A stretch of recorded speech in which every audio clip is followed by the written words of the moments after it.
Nama Om Vishnupadaya Krishna Preshtaya Bhutale Srimate Bhakti Vedanta Swaminiti Namine Namaste Saraswate Deve Gauravani Pracharine Nirvishesha Shunyavade Paschadashetararine. Hare Krishna to my dear devotees of Lord Krishna. Hare Krishna Prabhuji and Hare Krishna Prabhuji. So today, my Prabhuji said me that Manu, read chapter 9 of Bhagavad Gita, he said. I'm like, okay, fine, let's read it. I guess it's very important because already he said me to read one, look at one video. I looked at it and it changed my life, Prabhu. So let's see. Let's see how this chapter 9 of Bhagavad Gita changes my life. So, Srila Prabhupada ki jai. Why is my camera not angling? Okay, fine, whatever. Srila Prabhupada ki jai. Hari Hari Bol. Jai Shri Krishna. Hello. So, wait. Om Namo Bhagavate Vasudevaya. Om Namo Bhagavate Vasudevaya. Om Namo Bhagavate Vasudevaya. Okay. Chapter 9. The most confidential knowledge. So I'll be reading only the meaning and purport because I don't want to, no, say the sloka wrongly. If it will just affect the sloka itself. So if I say it wrongly. So I'll just read the translation and purport by His Divine Grace Srila Prabhupada. The meaning. The Supreme Lord said, My dear Arjuna, because you are never envious of me, I shall impart to you this most secret wisdom, knowing which you shall be relieved of the miseries of this materialistic existence. Purport by His Divine Grace Srila Prabhupada. As the devotee hears more and more about the Supreme Lord, he becomes enlightened. This hearing process is recommended in the Srimad Bhagavatam. The messages of the Supreme Personality of Godhead is full of potency, and these potencies can be realized if topics regarding the Supreme Godhead are discussed amongst devotees. This cannot be achieved by the association of mental speculators or academic scholars. For it, realized knowledge. The devotees are constantly engaged in Supreme Lord's service. The Lord understands the mentality and sincerity of a particular living entity who is engaged in Krishna consciousness and gives him the intelligence to understand the science of Krishna in the association of devotees. Discussion of Krishna is very potent, and in the fortunate person, if a fortunate person has such an association and tries to assimilate the knowledge, then he will surely make a advancement towards spiritual realization. Lord Krishna, in order to encourage Arjuna to higher and higher in the elevation or in his potent service, describes in this ninth chapter matters more confidential than any he has already disclosed. In the very beginning of Bhagavad Gita, the first chapter is more or less an introduction to the rest of the book, and in the second and third chapters, the spiritual knowledge described is called confidential.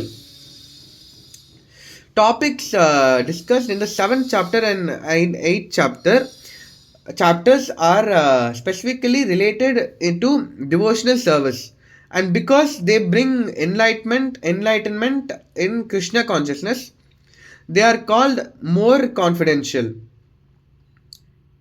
They are called more confidential. I'm correct only. Okay, one who is situated in the most confidential knowledge of Krishna. Krishna is naturally transcendental. He therefore has no material pangs. Although he is in the material world, the Rasamitra Sindhu is it is said that in the Bhakti Rasamitra Sindhu, it is said that although one who has a sincere desire to render loving services to Supreme Lord is situated in the conditional state of materialistic existence, who has sincere wait, let me read it again. Who has a sincere desire to render services, loving services to the Lord, who has Lord to the Supreme Lord is situated in the conditional service of material existence. He is to be considered liberated.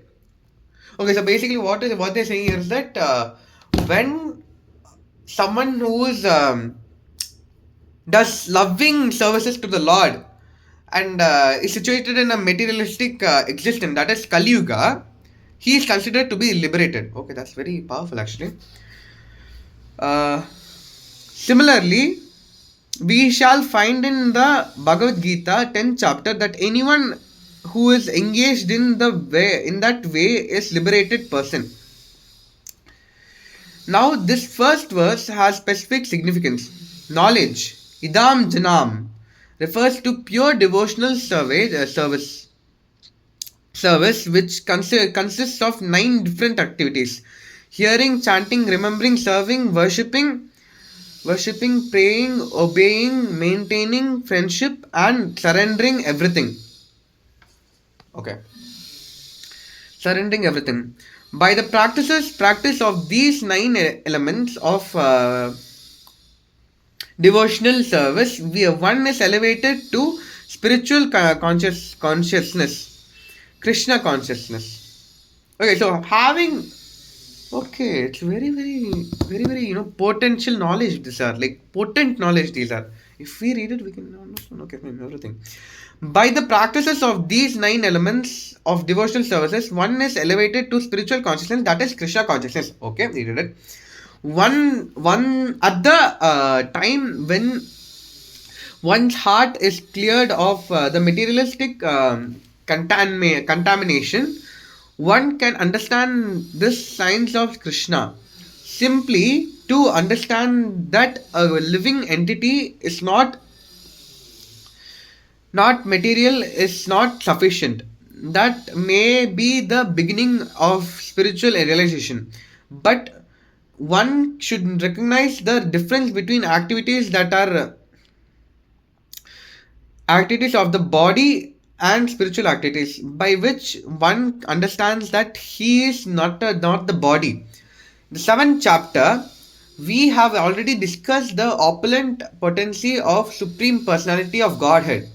He is different energy. His different energies, the inferior and superior natures, and all this material manifestation. Now in chapter 9 and 10, the glories of the Lord will be delineated.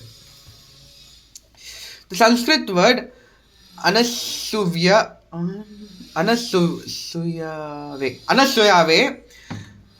in this verse is also very significant. Generally, the commentator, even if they are highly scholarly, are all envious of Krishna, the Supreme Personality of Godhead. Even the most erudite scholars write the Bhagavad Gita very inaccurately because they are envious of Krishna. Their commentaries are useless. The commentaries given by devotees of Lord are bona fide. No one can explain Bhagavad Gita or give perfect knowledge of Krishna if he is envious. One who criticizes the character of Krishna without knowing him is a fool. So, Such commentaries should be very carefully avoided. For one who understands the Krishna is the supreme personality of Godhead, the pure and transcendental personality. These chapters will be very beneficial. The- we can only say here that Srila Prabhupada ki jai. Why? Because this one paragraph so powerful, yeah. Okay, fine. Let's just summarize all the purport of the all the paragraphs that is given by His Divine Grace Srila Prabhupada ki jai. So more and more about Supreme Lord he becomes enlightened. So first one says that first paragraph is explains that as the how to say as the devotee becomes more and more enlightened about our divine Lord, we become more liberated, we can say, or enlightened, or how much ever we hear about this divine Lord, we become more enlightened. Also, we can say. Then there is uh, this hearing process is recommended in the Bhagavad Gita, Srimad Bhagavatam. That is, the message of the Supreme Personality of Godhead is fully half full of potencies. So, when in the Srimad Bhagavatam, they say that the how to say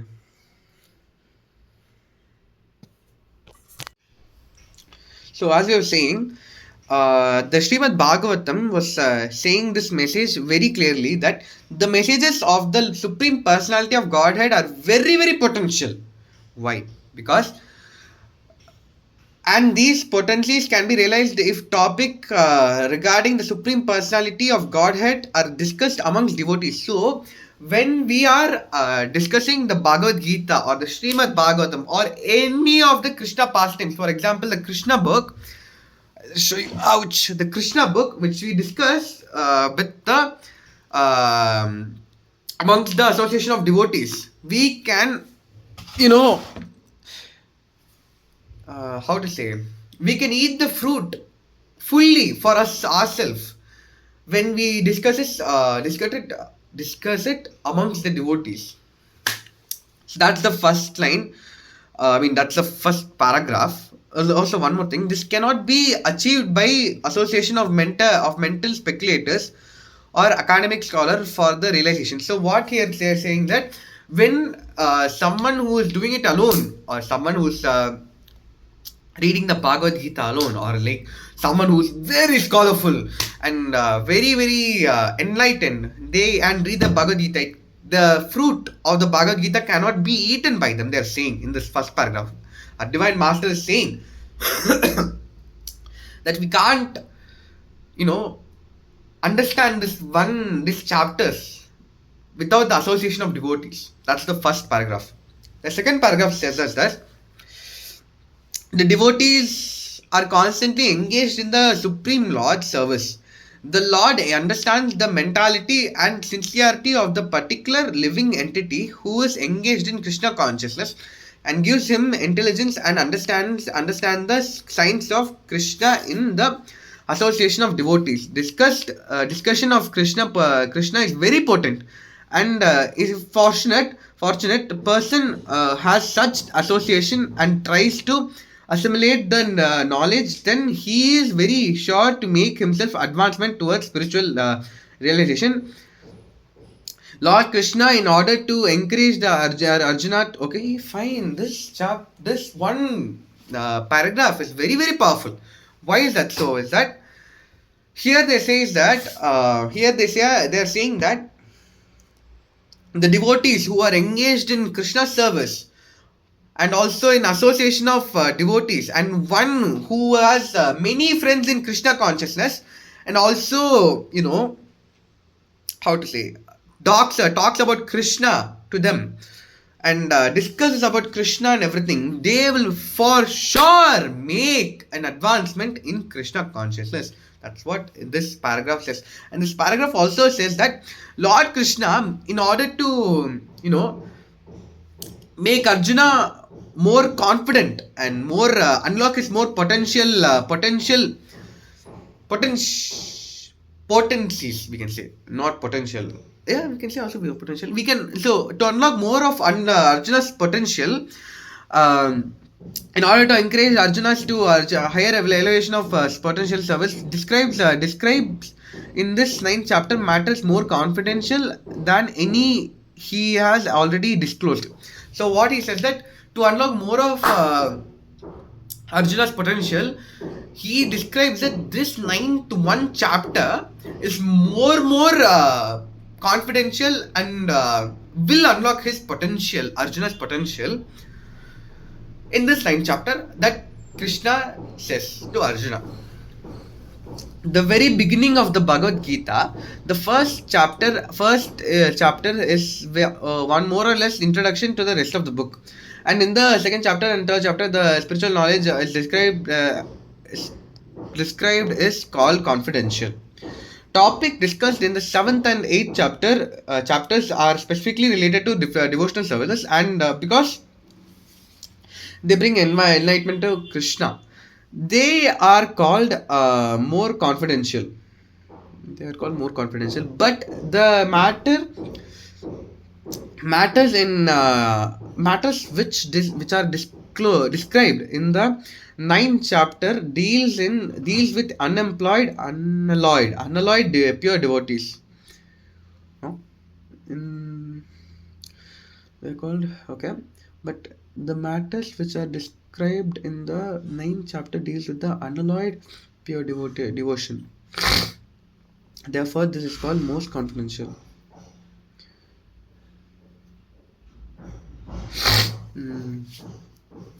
One who is situated in the most confidential is naturally transcendental. It's naturally transcendental. Wait, 1 minute. Actually, I need to search out what is unalloyed. I am an English scholar and I don't know what is unalloyed. What the hell? Alloyed. Unalloyed meaning. Unalloyed. Not alloyed or pure. Okay, so basically pure. So this. Basically, okay. So the next paragraph, the third paragraph, our divine master says that whoever is so to summarize that in first and second chapter, first chapter was more or less an introduction to Bhagavad Gita. That's what our divine master says. And next, the second and third chapter, he says that in second and third chapter, it says about the spiritual knowledge described as the most confidential. That's what in the second and third chapter they say. And in the seventh and eighth chapter, it says that it's related to the devotional service, and because it brings enlightenment to Krishna consciousness, they are called more confidential. That's what they are saying. That is that in seventh and eighth chapter, whoever does how to do devotional services and how to bring Krishna consciousness towards us, and how it's more confidential, they explain in seventh and eighth chapter. And in ninth chapter, to those one devotees who are so pure and that's what, who are so pure, they are called as the most confidential. How to wait word right? In the ninth chapter is the pure devotion. Therefore, okay, fine. So basically, what they're saying is that in the ninth chapter, they describe why the pure devotees are more enlightened than everyone. So that's why they're saying that the ninth chapter is more confidential. Therefore, the ones who are unalloyed devotees, the pure devotion, these devotees are what is this? What is this word? I forgot. Okay, wait. These devotees are more transcendental and will reach Krishna's pada, that is Krishna's feet. Therefore, as these people don't have any material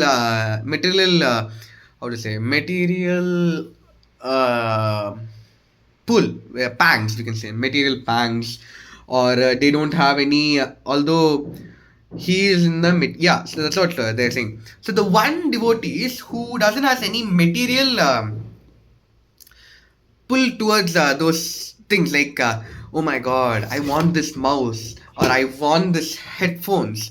These devotees who don't want these all and become a pure devotee of Krishna are called as unalloyed devotees, or else we can say also pure devotees. And these pure devotees will be reaching Krishna's pada.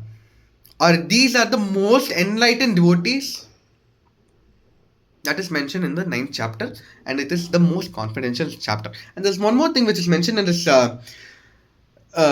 third paragraph by His Divine Grace is that in the Bhakti Rasamitra Sindhu, it is said that although one who has sincere desire to render loving services to the Supreme Lord is situated in the conditional state of material existence, he is considered to be liberated. So yeah, as I was saying in the around like 5 or 10 minutes before, that whoever is situated in a materialistic world, that is Kali Yuga world, and does loving services to his divine Lord, will be, how to say, will be liberated, will be all liberated. That's what they're saying in this one line. Okay, next line, next paragraph. By His Divine Grace, Srila Prabhupada Ki Jai. Now, the first verse has specific significance. Knowledge, Idam Janma, refers to pure devotion, service, devotional service, which consists of 9 different activities: hearing, chanting, remembering, serving, worshipping, praying, obeying, maintaining friendship, and surrendering everything. Okay, that's very, very deep actually. So basically, uh, to become an unalloyed devotee, that is an pure devotee, we need to do these things. We need to do consist of 9 different activities. That is going to be like hearing the Lord's name. That is the Hare Krishna, Krishna Krishna, Hare Ram, Ram Ram, Hare Hare. We need to first hear the Lord's name. Next, we need to chant. That's as I chanted. Next, we need to remember his name every time. Whatever we need to do, say remember his name. Or like for example, like me, if you are going to greet someone, you need to say Hare Krishna Prabhuji or Hare Krishna Mataji. Or if you are going to say, we are going to start any activity, so we are going to say Srila Prabhupada Ki Jai or Hari Bol. That is what I mean. Yeah, of course, Srila Prabhupada Ki Jai is also very, intimate, not intimate, like it's a very, how to say, a good thing to say. And it's a very potent, not potential, it's a very intimate thing to, how to say, a very, very great thing to say. It's like offering our humble obeisances to our spiritual master, Srila Prabhupada Ki Jai. So next we are talking about, next is going to be like serving. So serving is that when we are going to be offering our service to the Lordship, that is going to be like for example doing deity services or doing prasad services, or we can also say service in the sense that we can also do chanting. That is also kind of service only. Or we can also say doing service to our friends. These are also considered as services. Next, worshipping, praying, worshipping. So of course, there is a main thing. For those who attended, Mangalarti in the morning 4:30 in ISKCON, people who attended it are the most luckiest. Why is that so? While you're worshipping the Lord, you can just hear him dance. While hearing the Guru Ashtakam, Sri Guru Ashtakam, you just hear him dance. Like, it's just so pure, yeah. Hear his footsteps while dancing. It's just so pure. So, why worshipping is one of the main 9 different activities we need to do to become a pure devotee. Next, worshipping, praying, of course, to achieve our more how to say to achieve our more spiritual existence in this Kali Yuga, or how to say, if we want to become more spiritually enlightened, we need to pray to the Lord, of course. Obeying, of course, to obey our senior devotees and obey the Lord's words, and of course, obey His divine grace. Srila Prabhupada. AC Bhakti Vedanta, Srila Prabhupada. We need to Swami Srila Prabhupada. I'm sorry, I just messed up that word. Yeah, I messed up that. Divine grace's name. Why am I saying that? I'm stupid. Okay, fine, whatever. So, yeah, His divine grace's orders we need to obey, of course. Maintaining friendship. Association of devotees, as we said in the first paragraph. Association of devotees is main thing. Whatever we do, association of devotees we need to follow. Next. And surrendering everything. So yesterday in the Srimad Bhagavatam class, my Prabhuji said me this one very very great example, but it's a very cute also. I like kind of like was in smiling condition. So what he said is that he said that we need to surrender if one devotee of the Lord, of course, asks like if everything belongs to Lord, why should we surrender it to the Lord? Because He gave it to us, no. So why should we surrender it to the Lord? He asked. Then Prabhuji said that. Anuga Prabhuji said that if okay, fine. So if one father buys a chocolate to his son, and the son gave a piece of the chocolate to the father will be happy, no? It's the same like that only. If let's just say, oh god, if this book was Krishna's only, and I just bought it, and I'm offering this book to the Lordship, he will be also be happy, no? So that's how. Yes, that's how we should surrender everything that we have to the Lord. So that's the thing of the 9 activities to become the pure devotee. Then, by the practices of these 9 activities of devotional services, one is elevated to the spiritual consciousness of Krishna consciousness. At the time when one's heart is cleared of the material contamination, one can understand this science of Krishna. Simply to understand the living entity is not material nor not sufficient. That may be a beginning of the spiritual realization, but one should recognize the difference between activities of body and spiritual, by which one understands that he is not the body. It's true. We are not the body. Oh wait, I just go from starting. Why am I going directly to the last? So, what our divine master says is that while 1 minute. So while one becomes okay.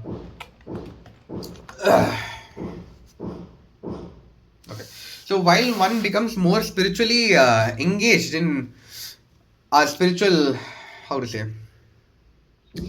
with these 9 activities, one becomes more spiritually, how to say, more spiritually engaged in spiritual activities. That is,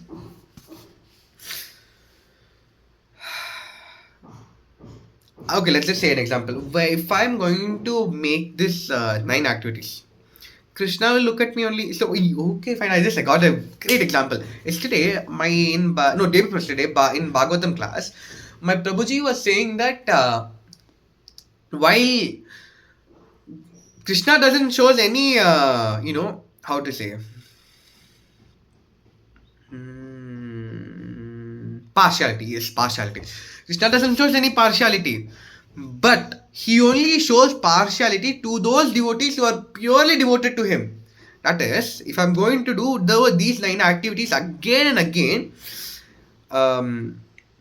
he is going to be, partial towards me. He is going to give me more boons. Not boons. Boons he will not give. But he will be giving me more. He'll look at me. That's what I mean, right? Like, he will be, how to say, he will be giving me more, I am not getting that word. Like it just comes in my mind, these words. He'll be giving me more attraction towards him. That's what I mean. Yeah, that's attraction towards him. Then, at the time of one's heart being cleared of Krishna, mean the material contamination. So, if I, how to say, leave this and headphones and this mouse and everything, and I don't want anything in my life anymore, that's when my heart becomes free of this materialist contamination and become Krishna consciousness. That's what they mean. This, are they not? Our spiritual master, His Divine Grace, A.C. Bhakti Vedanta Swami Srila Prabhupada means in this one line. Then then when we understand, then that time only we understand that this spiritual body, which this body, then only we will understand the difference between our body and spirituality. Then that time only we will understand that this we don't belong in this body. We are the soul. We don't belong in this body. This is a materialistic body. This is not required right now for us. So in the next paragraph, they said that why am I saying they again? Again, it's His Divine Grace, of course. So His Divine Grace explains that in the 7th chapter, we have already discussed the opulent potency of the Supreme Personality of Godhead, His different energies, the inferior and superior nature, and all His material manifestations. Now, in this 9th chapter and 10th chapter, we'll be saying that the Lord will be, all the glories of the Lord will be delineated. So basically, they are saying that in this 11th, in the 9th and 10th chapter, they will be telling all the glories of the Lord. Basically, that's what they say in this one. What am I saying? They? Why am I saying they again? It's His Divine Grace. Oh my God. Okay, fine. His Divine Grace says in this one paragraph. The Sanskrit word anusayave in the verse. This verse is also very significant. Generally, the commentate. Okay, fine. This one. Okay, fine. Bonfide. No one can explain the Bhagavad Gita or give a perfect. Okay, fine. So that's in this one. Sorry. In this one paragraph, His Divine Master, in His Divine Grace, says that one cannot be explain the Bhagavad Gita or be writing the Bhagavad Gita where he has envious towards Krishna, where he can't be write the Bhagavatam or the Bhagavad Gita where he is more envious in the heart, where he's contaminated with this heart, where he's envious of Krishna. Krishna has everything. If he is envious like that, means he couldn't comment about the Bhagavad Gita because he doesn't have the understanding. That's what he said. But the ones who follow these 9 activities, that is going to be like, wait, I do remember the 9 activities, of course, but 9 activities, I need to remember everything. Okay, like hearing, chanting, listening, remembering, serving, worshipping, praying, obeying, maintaining friendship, and surrendering everything. If we do these activities and write the Bhagavad Gita or explain the Bhagavad Gita to all the devotees, then that time he is bona fide to the Lord. Of the Lord are bona fide. Yeah, that is what I mean. No one can explain the Bhagavad Gita or criticize the character of Krishna without knowing him is a fool. So understand that Krishna is the Supreme Personality. So such commentary should be very carefully avoided. One who understands that Krishna is the Supreme Personality of Godhead, the pure and transcendental personality, these chapters will be very beneficial. So, when see one great example I have. So, in the serial and all, for example, we can say this one serial is there. I forgot the serial name, but in most of the series only we'll take no mini series doesn't portray Krishna as the supreme personality. They just portray him as a very like weak character, like very how to say. He'll just say it. You just get very scared. But these people are very foolish. For those people who understands Krishna, for those people who understands Krishna as the supreme personality of Godhead, the pure and transcendental personalities, these people are the purest of the devotees. So in these chapters are very beneficial to us. That's what he says. That's what our spiritual master says about this. In this paragraph. So text 1 is over. Now let's move on to text 2, the next part. Srila Prabhupada ki Jai! Hari Hari Bol!